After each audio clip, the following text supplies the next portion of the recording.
Fantasy Hockey Picks and Bets on the Mayo Media Network. This episode is for Wednesday, March 2nd. My name is Cecil Peters and I will be your host once again today as we go over the small 4-game slate for tonight.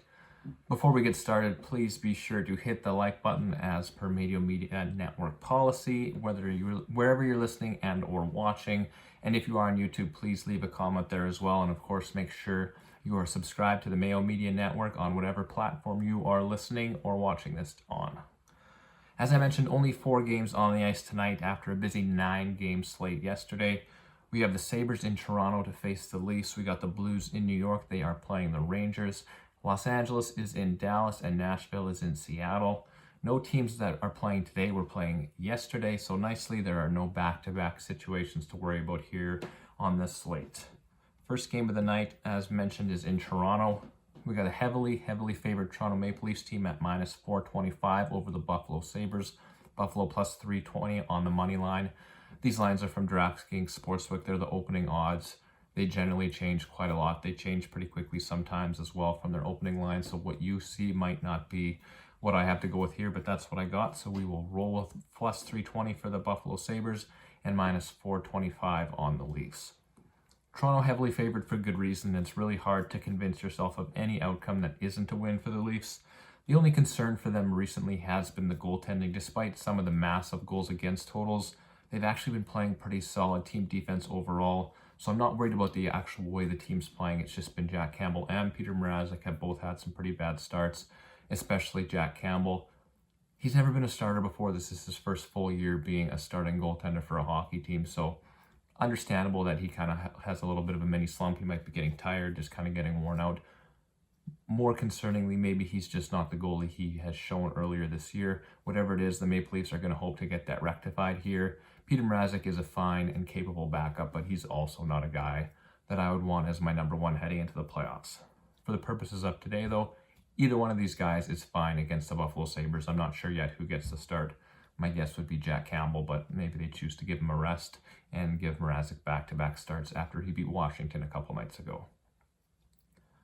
Key thing for the Leafs here has been the offense. That's been the positive. Been giving up a bunch of goals, but they've also been scoring a ton. As per usual, they have been led by the first line, which remains red hot. They had a couple games where they didn't score a ton after a massive kind of 2-week stretch where it seems like they were scoring every game. Well, they're back to scoring every single game right now. Mitch Marner coming off of a massive game against the Red Wings in that 10-6 win a few games ago, and then they had another good game against Washington. Overall, in the last 3 games, Mitch Marner, 10 points, Michael Bunting, 6 points, Austin Matthews, 6 points. They're red hot right now. Buffalo is a great spot for any offense to keep scoring. On the second line, John Tavares here, he's mired in a pretty big scoring slump right now. I think it's about 12 or 13 games where he hasn't scored a goal. He's not too worried about it. As he said, he's a goal scorer. He's always scored goals in the past. It's going to come back to him. And as he mentioned, they haven't really needed it from him lately. So if you're going to go through a scoring slump, you might as well have your games with no goals while Mitch Marner's putting up 3 or 4 goals a night, because you're not going to need the offense out of the second line. So when push comes to shove and they do need that offense from John Tavares, I think they will get it. I do think he probably busts out of that goal scoring slump soon. So I'm going to look to him for a goal scoring prop. Did generate a couple good chances against Washington the other night, had a nice assist. So John Tavares playing pretty well. I think he scores here pretty soon. On the Buffalo side of things, they really do rely on their first line, much like Toronto, except for the difference is they don't have anybody really behind them.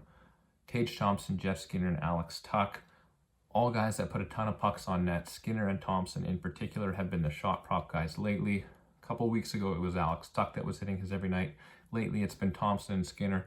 Really hard to pick between those 3 guys. And against Toronto, I don't love shot props just because they do limit shots against pretty well. So they're shooting a ton lately, but I don't think that the Toronto Maple Leafs are the spot to target them. I would prefer to look at a Mitch Marner or an Austin Matthews in this game, going the other way for a shot prop. Beyond that line, the offense just isn't there for the Buffalo Sabres. So really hard to envision a scenario where they outscore the Leafs, which is what they're going to have to do in this game.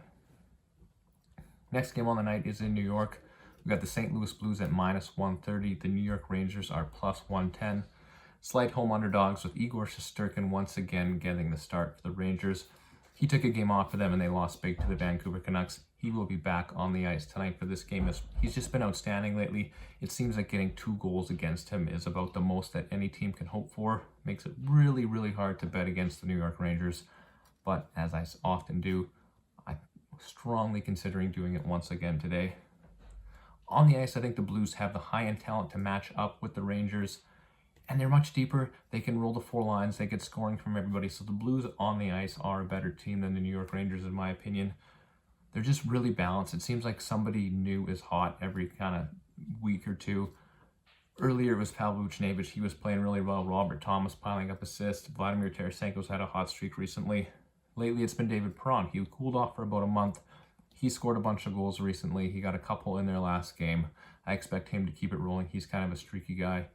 Don't love scoring props against Shesterkin and the Rangers, but David Perron is where I would go there.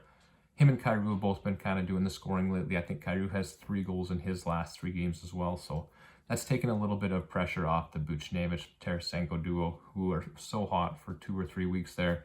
They've cooled off a bit, but as per the St. Louis Blues, not a big deal because they got other guys stepping up.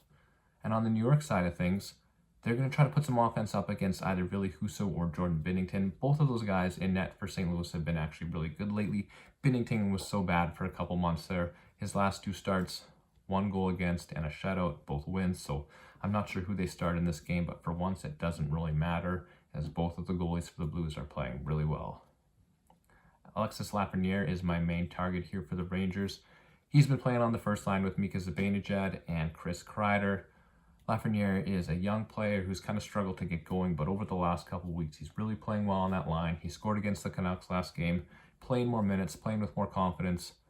Again, St. Louis not a team I love scoring props against, but Lafreniere is the guy I would go to there. Still getting decent odds on him, but he's getting those first line minutes and he is meshing really well with Kreider and Zibanejad. So I don't like betting against Shesterkin, but minus 130 on the Blues is about as good of a number as you will see on them recently. I do actually think with Shesterkin in net and the Rangers at home, there might be some money coming in on the Rangers. So I am going to hold off and see if we can maybe get minus 120 or even get this closer to a pick'em before I bet it. But I will be betting on the St. Louis Blues. Next game of the night is in Dallas.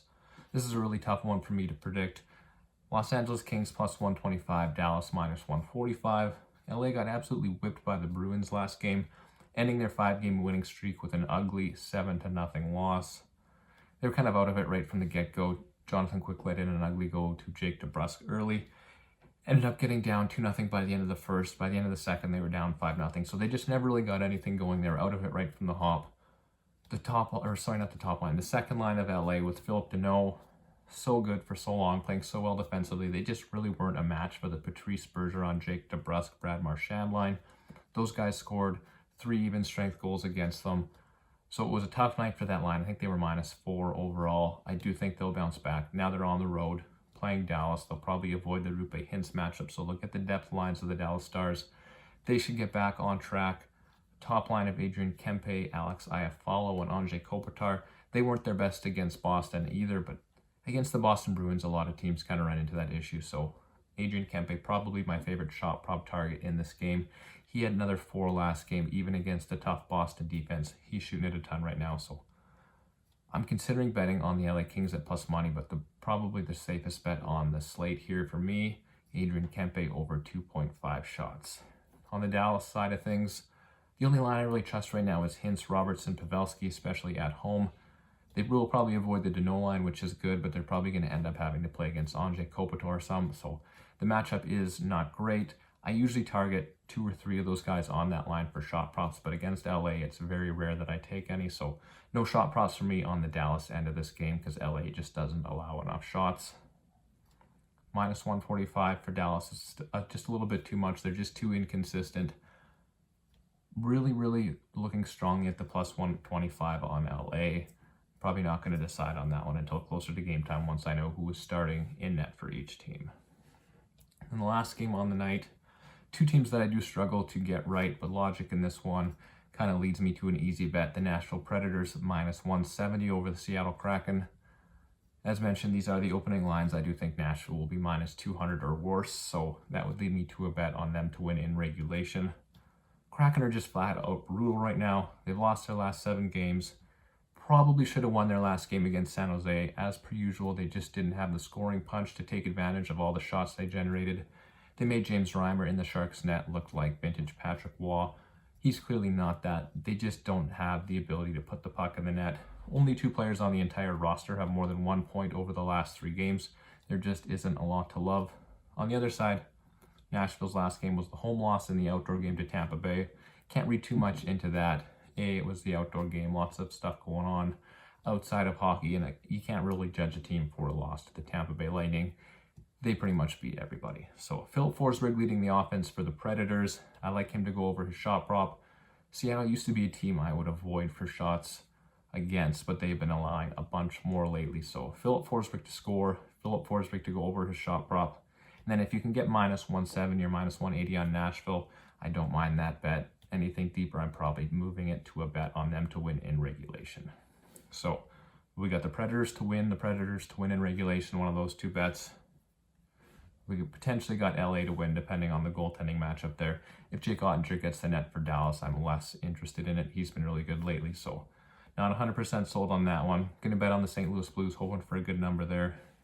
Toronto, minus 425 over Buffalo. That's not a bet, but they should win that game rather easily.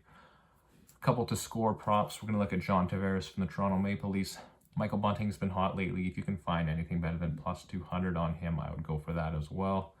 Perron for St. Louis. Lafreniere for the Rangers. In LA, I don't love shot props, but I don't mind getting a couple goals against the LA Kings, so I would take either Rupe Hintz or Joe Pavelski. Depends what you're getting better odds on. With that being said, Jason Robertson will probably be the one to score. It's really hard to predict who gets the goals from that line, but generally somebody on that line ends up scoring. Maybe on the power play, their power plays look pretty bad lately, but once they get in the zone and set up, they can generate some offense. But I think that it'll be Hintz or Pavelski. Pavelski gets those kind of tight goals in and around the net, and Hintz is more of a score on the rush kind of guy. And then from Nashville, we got a goal for Philip Forsberg and the shot prop on Forsberg, and that is it for the night. Jake and DJ will take you through the rest of the week with the Thursday and Friday bets, and I will be back next week here on the Mayo Media Network. Thank you for watching.